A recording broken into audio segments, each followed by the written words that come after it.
Assalamualaikum warahmatullahi wabarakatuh, pemirsa Kebumen TV dan pemirsa Jelajah Masjid Kebumen TV. Selamat datang di episode spesial Jelajah Masjid di Kebumen TV. Pada kesempatan kali ini kita akan mengunjungi Masjid Kauman Perembun yang tepatnya berada di sebelah barat alun-alun Perembun.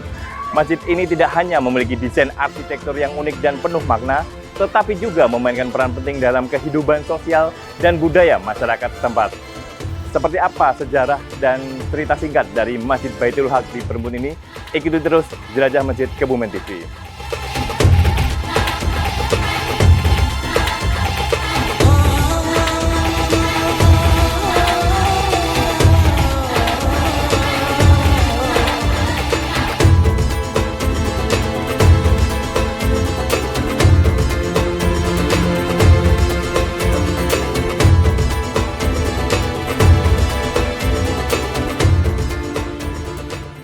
Baik pemirsa Jelajah Masjid Kebumen TV, sekarang saya sudah berada di dalam Masjid Baitul Haq di Kecamatan Perembun dan di samping saya sudah ditemani oleh Bapak Haji Bahmat ya Pak, selaku Ketua Takmir dari Masjid Baitul Haq di Perembun ini. Baik Pak Bahmat, ini saya ingin menanyakan Pak sedikit, mungkin nanti Bapak Haji Bahmat bisa bercerita sejarah terkait dengan berdirinya dari Masjid Baitul Haq ini. Seperti apa Pak? Mungkin bisa diceritakan sejarahnya, pada tahun berapa masjid ini berdiri dan mungkin ada tokohnya Pak, mungkin Pak. Monggo Pak. Berkaitan dengan berdirinya sejarah Masjid Baitul Haq Perembun ini kan hanya kabar-kabar dari orang-orang yang terdahulu. Iya. Itu memang dulu ada seorang yang dari Keraton Solo. Keraton Solo, iya. Yang bernama Umar Singgi. Umar Singgi. Sekitar tahun 825 berarti itu ada seorang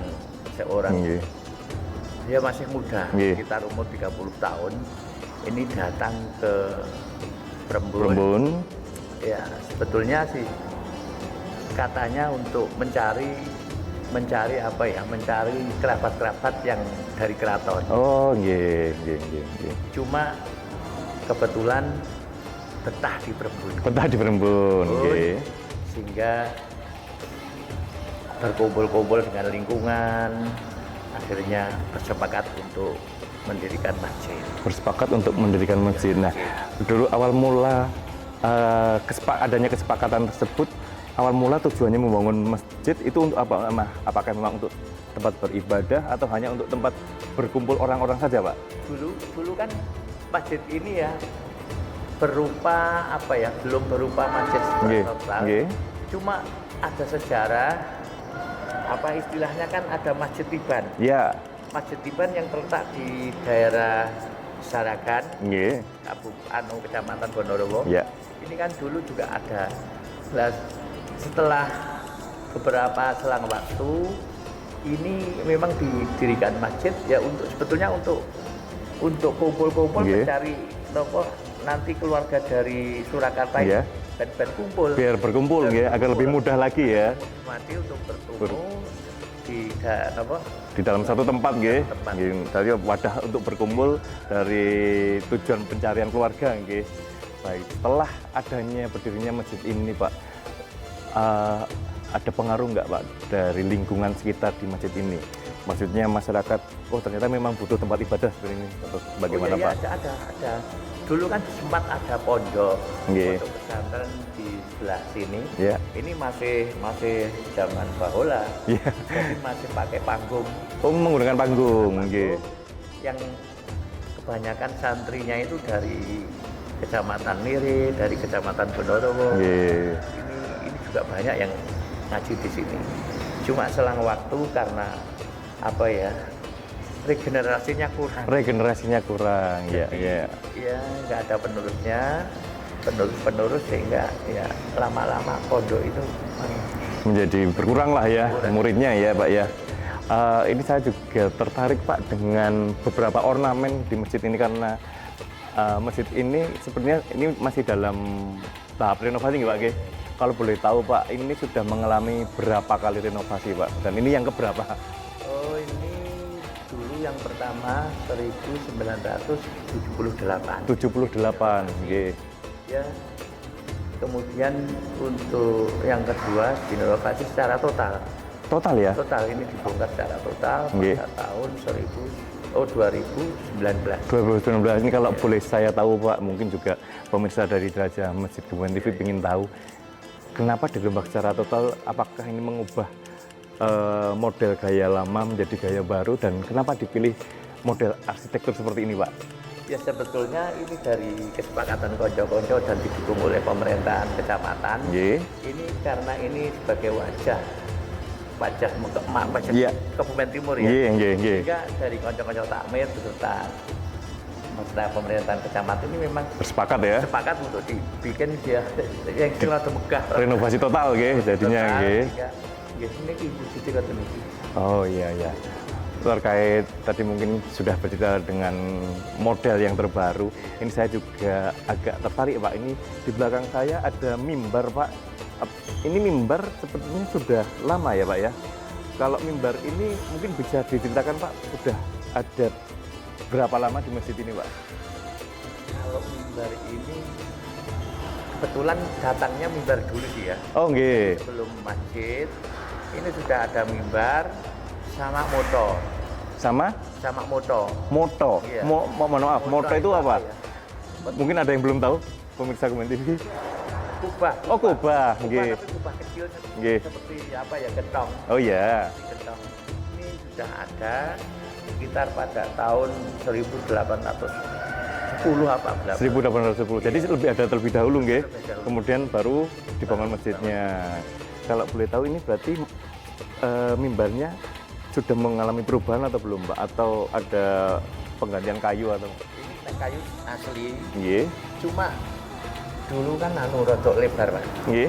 Rodok lebar sekian karena direnovasi dulu ini kan dimasukkan ke pengimaman Nggih. untuk dipotong Biar pas ya. biar masuk. Nggih. Ini kayunya kayu asli. Masih kayu asli nggih. Dari pertama kali ya. Pertama kali. Nah, kalau boleh tahu lagi Pak, adakah peninggalan yang lebih lama dari masjid ini selain mimbar, puduk atau apa misalnya Pak? Itu ada. Nggih. Lama cuma sudah direnovasi. Oh ya, Itu sudah direnovasi. Mungkin ganti kulit atau seperti apa? ganti kulit. Ganti kulit ya? Kulit. Terkait dengan beduk itu Pak, saya ingin menanyakan juga lebih lanjut, beduk itu digunakan setiap hari atau hanya hari-hari khusus, misal pas Idul Fitri atau sholat Jumat atau seperti apa? Kalau beduk itu setiap Waktu ya, setiap waktu masuk waktu sholat gitu. Sholat. Oh, nggih. Waktu sholat. Nggih. Saya ingin menanyakan lagi Pak perihal kegiatan Pak, kegiatan di Masjid Baitul Haq ini di bulan-bulan seperti ini reguler ada kegiatan apa saja Pak? Ya kalau harian ini ya jamaah biasa. Nggih. Kemudian batal maghrib ada pengajian, Iya. ada tafsir, Nggih. ya, diikuti beberapa orang. Kemudian kalau selamanan ini juga ada. Selapanan. Selapanan. Nggih, nggih itu. Tiap ahad paing Nggih. yang diasuh oleh Gus Anam. Gus Anam, selapanan itu nggih. Kalau selapanan itu jamaahnya dari mana saja Pak? Jamaah dari penjuru, Kecamatan Bonorowo, Ambal. Oh, Giri. berarti untuk umum nggih? Untuk umum. Untuk umum ya. Nah, itu kan untuk kegiatan reguler ya Pak ya di bulan-bulan biasa. Kalau di bulan Ramadan Pak, apakah ada pembeda atau ada kegiatan khusus di bulan Ramadan Pak? Oh, kalau pemerintah ada peningkatan. Oh, nggih. Ada kegiatan. Nggih. Di samping sholat tarawih ini ada pengajian kan setiap hari. Nggih. Kemudian setiap pada zuhur Nggih. juga ada. Dan juga biasanya ini dari kan dekat sekolah MTS. Nggih. Jadi hampir setiap hari lah. Kalau MTS masuk ini ya kegiatan masjid di sini. Masjid sini ya untuk Ramadan. Untuk ada kegiatan buka bersama atau seperti apa? Sama ada setiap sore malah. Setiap sore? Setiap sore ada buka bersama karena memang dari lingkungan ini menyediakan Menu berbuka nggih. berbuka. Berarti dari awal Ramadan sampai akhir Ramadan. akhir Ramadan. Itu untuk jamaah umum juga nggih. Nggih. Baik. Baik, itu dia tadi pemirsa Jelajah Masjid Kebumen TV, sedikit cerita dan sejarah terkait dari Masjid Baitul Haq di Perembun ini. Jangan kemana-mana, tetap di Jelajah Masjid Kebumen TV.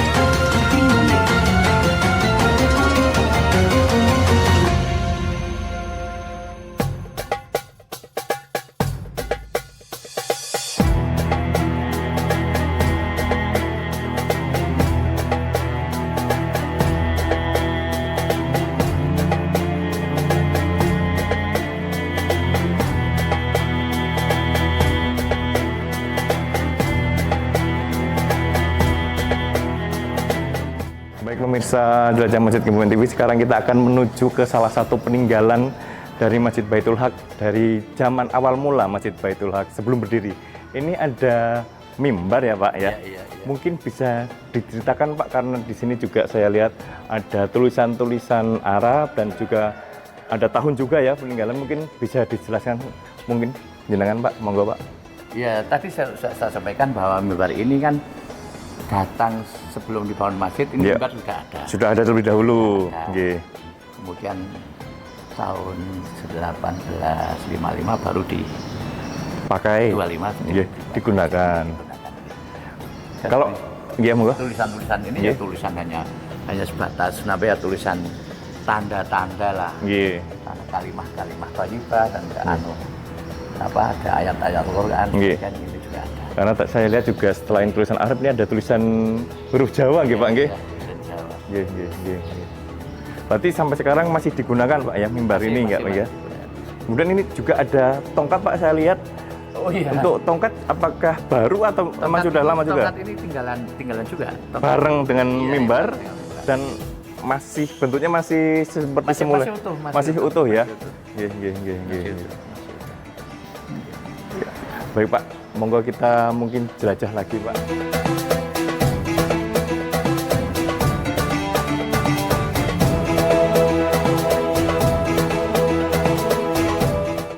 Terkait dengan perombakan atau renovasi dari Masjid Baitul Haq ini Pak, mungkin ada cerita atau sejarahnya Pak.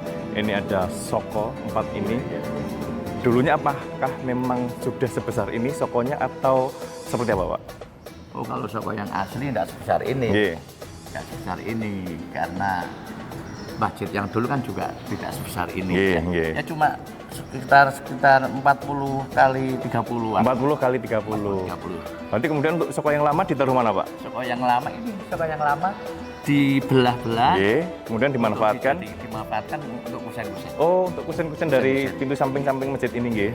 Karena ya ada apa yang berkaitan dengan hukum fikih. Oh, hukum fikih. Ya, Hukum fikih. nggih. Fikih begitu. Oke.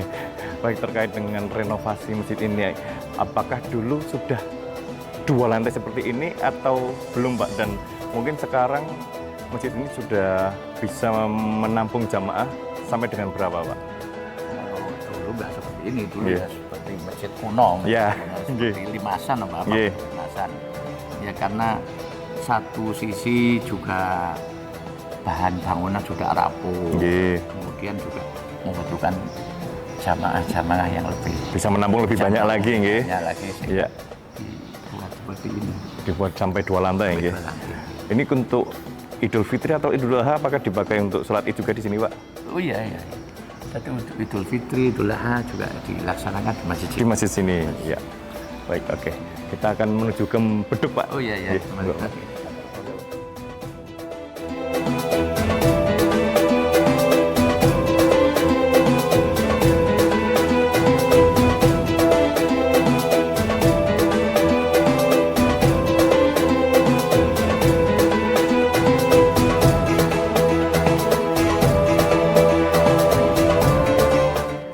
Kemudian ini kita akan segera menuju ke beduk, Oh, iya, pemirsa Jelajah Masjid Kebumen TV.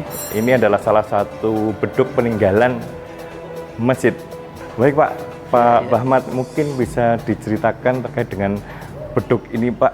Karena saya lihat memang juga kayunya memang sudah dari zaman dahulu kala nggih Pak nggih. Dan mungkin sudah berapa kali mengalami pergantian kulit ini Pak. Oh, kalau pergantian kulit ini sudah 3 kali, 3 kali. Sudah 3 kali. 3 kali Nggih. diganti kulitnya. Iya. Ini baru kemarin, kurban kemarin. Oh baru ini, berarti masih baru nggih. baru. Berarti untuk penggunaan beduk ini digunakan setiap waktu masuk Setiap waktu. sholat 5 waktu nggih. Iya. Saya kira mungkin dispesialkan khusus untuk Idul Fitri Oh, saja iya. atau pas bulan Ramadan Iya. saja. Iya. Tapi memang Iya. digunakan setiap waktu untuk penanda masuk sholat nggih. Iya. Oke, baik. Kemudian Pak Bahmat, saya lihat di depan masjid juga di dalam satu komplek ini masih terdapat TPG Pak. Oh iya. Kalau boleh tahu Pak, TPG tersebut sudah ada sejak tahun berapa Pak? TPG ini sejak tahun 1998. 1998 awal mula berdirinya TPG ini bertujuan untuk apa Pak? Apakah untuk syiar Islam atau sebagaimana Ya Pak? karena melihat situasi kondisi anak-anak Pada waktu dulu itu, ya, nggih. pada waktu itu perlu ada penampungan, Nggih. bimbingan dan Ya. sebagainya. Ini akhirnya memanfaatkan kantor Lahan. KUA ini. Oh, kantor KUA Iya, terlebih ini dahulu, dulu nggih. kantor Nggih, nggih, kantor nggih. KUA. Jadi ini kantor KUA dialihfungsikan menjadi Dialihfungsikan, iya. TPQ Betul. sampai dengan sekarang ya Pak, nggih. Kalau boleh tahu murid-muridnya ini dari warga sekitar sini atau Warga sekitar ada yang dari ya sekitar sini. Pak. sekitar oh, nggih, nggih, nggih, nggih. Oke, baik pemirsa Jelajah Masjid Kebumen TV, itu tadi sejarah singkat dari beduk peninggalan yang dari awal mula Masjid Baitul Haq didirikan dan juga mimbar dari Masjid Baitul Haq. Jangan kemana-mana, tetap di Jelajah Masjid Kebumen TV.